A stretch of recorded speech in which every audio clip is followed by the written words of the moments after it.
and welcome back to interview program on Report TV, and today's episode is about the climate and development, specifically about the report made by World Bank on country climate and development. So, good afternoon, Mr. Knight. Thank you for dedicating your time to the Report TV team, and let's start our interview. Thank you for having me.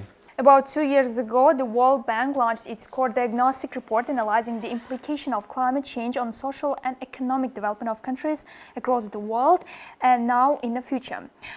Today, the bank produced the country's climate and development reports for around 50 countries. So my question is, tell us what is the purpose of CCDRs, what is the methodology used by your experts, including various development scenarios, and what are the key messages from this report you could share with our audience? Thank you very much, Dila, again. Thank you for having me. So the Country Climate Development Reports, the CCDRs, as you said, they're a new undertaking of the World Bank worldwide. And now I think we've conducted more than 50 across the world, including one of the newest, the Uzbekistan CCDR. So the CCDRs are designed to bring all of the World Bank's expertise into one report to answer the question, how can we support governments to achieve their national development goals in the presence of climate change, basically. And they consider a lot of things. They look at how we think climate change is going to impact the economy and the country and the people. What do we expect to be the course of the global economy over the next 10, 20, 30, even longer period of time as the world adjusts to climate change? And what kind of policies can the country take, can Uzbekistan take to guard against the negative impacts of climate change and take advantage of opportunities that climate change might give rise to?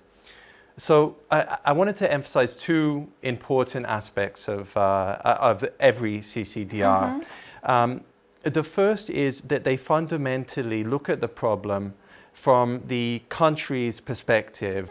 So what does climate change mean for Uzbekistan? What will happen?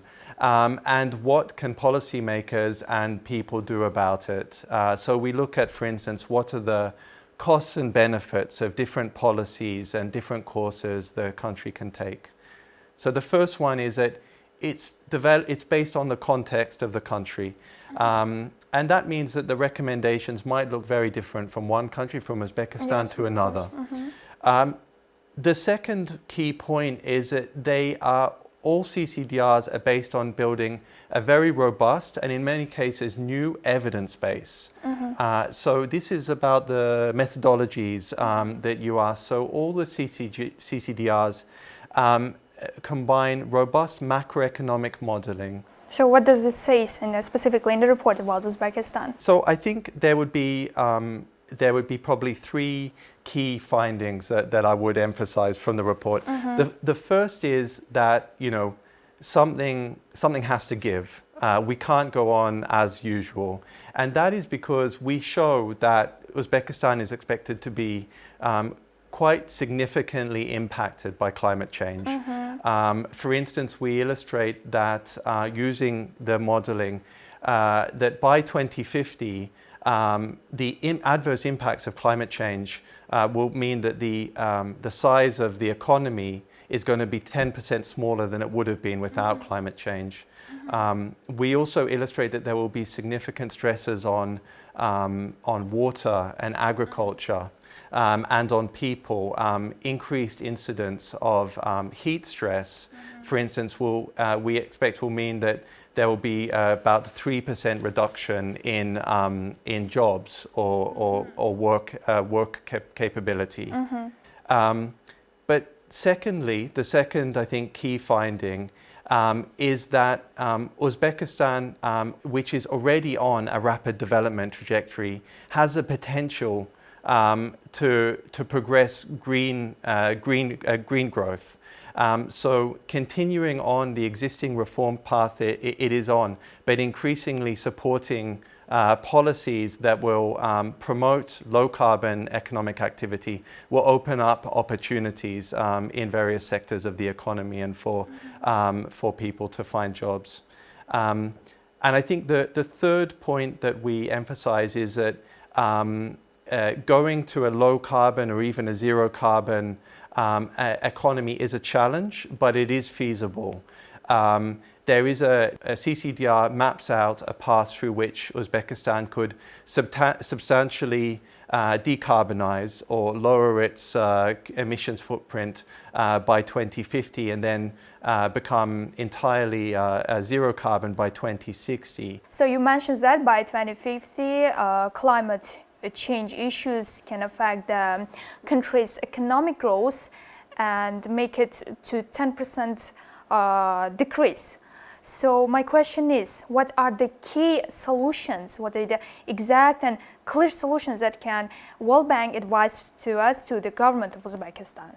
Thank you. There is a lot to be done. Yes, exactly. And I think in the CCDR, in the report, you will find a rich and diverse array of recommendations. You see the task of adaptation, which is a key challenge, and building resilience to climate change is one that affects all the different aspects of the country, the economy, and people.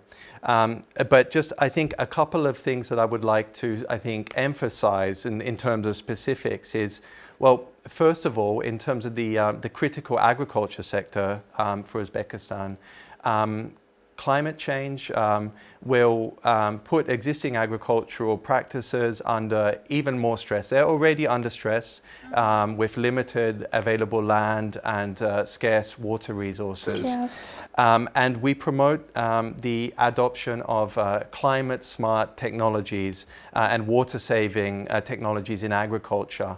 And these measures, which are tried and tested, proven elsewhere in the world, can be readily adopted, and we show that they can yield a triple dividend. So the triple dividend is not only do they serve to reduce climate impacts, but they can also lead to economic benefits for the farmers, for the people involved. They actually increase rather than decrease incomes. And thirdly, many of these measures also have other benefits, such as improving the sustainability of the natural environment in this case. Other measures, for instance, such as those that we discuss in terms of decarbonizing transport, can have major positive effects in terms of improving the local air quality in cities like Tashkent. So there are a lot of measures. I won't go through them all, but certainly it's a rich resource to prepare an action plan for the future. So let's go back to the report, and you mentioned about decarbonization. Can you tell us what does it mean and explain what is the role of this in the developed countries' development and which sector should be prioritized to achieve these goals? Yes, sure. Well, I mean, first of all, of course, what we're talking about, just to start from the beginning, it is about climate change, which of course is caused by an enormous increase in emissions of greenhouse gases as the world has industrialized and grown. There's lots of different greenhouse gases, but one of the main ones is carbon dioxide. And that's why it gets the name decarbonization. So essentially, this idea of decarbonization is how do we reverse this trend and reduce the amount of emissions in order to slow, stem, and eventually reverse the negative effects of climate change. Now, Uzbekistan, I should say, currently only emits a small fraction of the global greenhouse gas emissions, 0.3%. So it is not a huge emitter at the moment. However, Uzbekistan is growing very rapidly, and per person and per amount of GDP, it's one of the most heavily emitting countries in the world. So unless it starts to address this issue now, it will increasingly become more and more of a problem. So I think I should also mention that decarbonization and this issue is already very much on the government's radar, and the country has made a commitment to reduce the emissions intensity of GDP by 35% in 2030 compared to 2010. This is a very positive, very welcome step. But I think as our analysis of in the CCDR shows, there is scope to go even further and take even bolder steps. Now, what you mentioned about the sectors we should focus on. I mean, when we talk about sectors, I think one of the biggest and most important is the energy sector. And when I say energy sector, we're talking about, you know, all of the sources of where we burn fossil fuels in the power stations, in vehicles, and at home, and in heating plants. So all these emissions, this sector combined makes up for 3/4 of Uzbekistan's total emissions. Now, of that sector's emissions, actually a significant amount, 20%, is from leakages. It's not even being used. This is sort of gas which is escaping through leaks in the system. It's what we call fugitive emissions. So this is one area which would be a sort of a quick win to try to improve infrastructure to avoid those losses. But then more significantly, the major amount of emissions is how do you transform this sector into a low carbon sector? And I think there the first priority is to make the energy sector sort of work better and to modernize it, because the infrastructure is aging, it's very old and it's quite inefficient. And at the same time as modernizing, you can also move to the new modern low carbon technologies such as renewables. Now, of course, this is a significant undertaking. It will require a lot of investment, and the CCDR estimates that the cost of decarbonization will be about 3.8% of GDP per year. But we also show that it's possible given the significant amount of investment that is going on in Uzbekistan. So I think that would be the main point I would. So you mentioned about the ways how to prevent this climate crisis. So my question is, what is the role of international organizations such as the World Bank in preventing this climate problems? Yes, well, I won't speak on behalf of all of the development community, but I know that all partners work in a range of different areas. But I mean, certainly the World Bank, we work both with the government and public institutions, and also with the private sector in order to support policies and institutional reforms which will set the country in the right path and that will unlock investment and action in climate change. I think we very much support the measures that the government is already taking in terms of achieving their development vision, including green development. And for instance, the president's strategy on green development, launched I think about a year ago now, was a very important step in this direction. And we are working with the authorities, with the government closely on the implementation of these measures and more measures such as those carried out, recommended in the CCDR. One, I was just talking about the energy sector. I think one critical policy which the government has already announced and has started to move forward on is addressing the viability of the energy sector.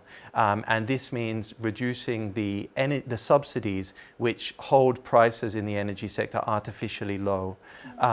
Because without that, it's very difficult for businesses to see a good business opportunity come in and bring investment and technological know-how. And of course, it is very important to ensure that the average person does not face unaffordable costs. And because of that, we work closely with the government looking at household incomes, poverty levels, and to make sure that policies are designed in tandem, which ensure that the vulnerable people are protected, social assistance, for instance. So now the report was published. What happens next? What the further step can the government of Uzbekistan take to implement the report's recommendations, and how the World Bank can help the authorities in achieving all these goals outlined in the report? I guess we already mentioned them, yes? We talked about quite a bit, yeah. Yes, so you can just summarize the main points. Sure. Well, I mean, first of all, it's been a great pleasure to work with the government on the course of preparing the CCDR and to have high-level government engagement. The Deputy Prime Minister, Mr. Kuchkarov, to launch the report with us. But in terms of implementation, we stand ready, as we have, done for the last 30 years, working consistently with the government to continue to work hand in hand, implementing policies across the range of areas. I think critical measures that need to be taken, first and foremost, is for the government to continue on its existing reform path. I guess that's the end of our questions and answers. Thank you very much for dedicating your time. It was a great pleasure for me to talk to you, and it was a really informative and interesting interview. Thank you very much, Mr. Naif. No, thank you. It's great to talk to you as well. Wonderful to be here. Thank you very much.